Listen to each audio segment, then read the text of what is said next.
പ്രിയപ്പെട്ട സുഹൃത്തുക്കളെ, എല്ലാവർക്കും നമസ്കാരം. നമ്മുടെ സൗന്ദര്യ സംരക്ഷണത്തിൽ ഏറ്റവും പ്രധാനപ്പെട്ട ഒന്നാണല്ലോ ചർമ്മത്തിൻ്റെ ആരോഗ്യം.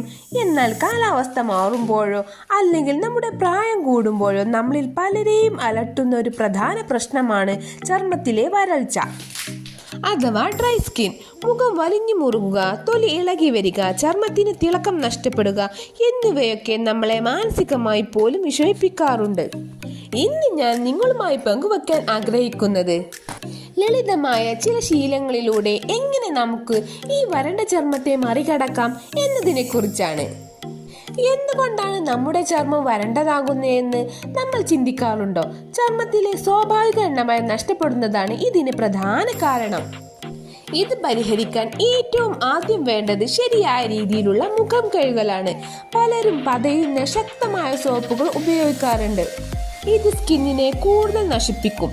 പകരം വളരെ മൃദുവായ നോൺ സോപ്പ് ക്ലെൻസറുകൾ ഉപയോഗിക്കാൻ ശ്രദ്ധിക്കുക.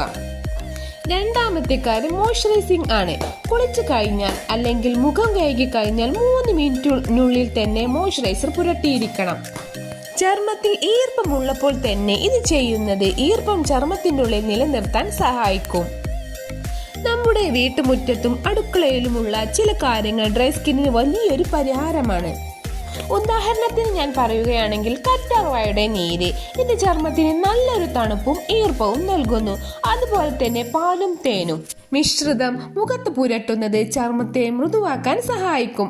വെളിച്ചെണ്ണ അല്ലെങ്കിൽ ഒലീവ് ഓയിൽ രാത്രിയിൽ പുരട്ടുന്നതും വളരെ ഫലപ്രദമാണ്.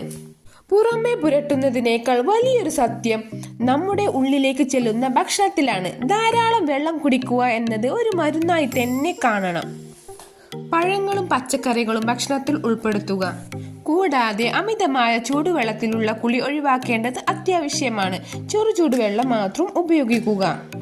ചുരുക്കത്തിൽ പറഞ്ഞാൽ ചർമ്മത്തിന് അല്പം സ്നേഹവും പരിചരണവും നൽകിയാൽ തീരാവുന്ന പ്രശ്നമേയുള്ളൂ ഈ വരൾച്ച.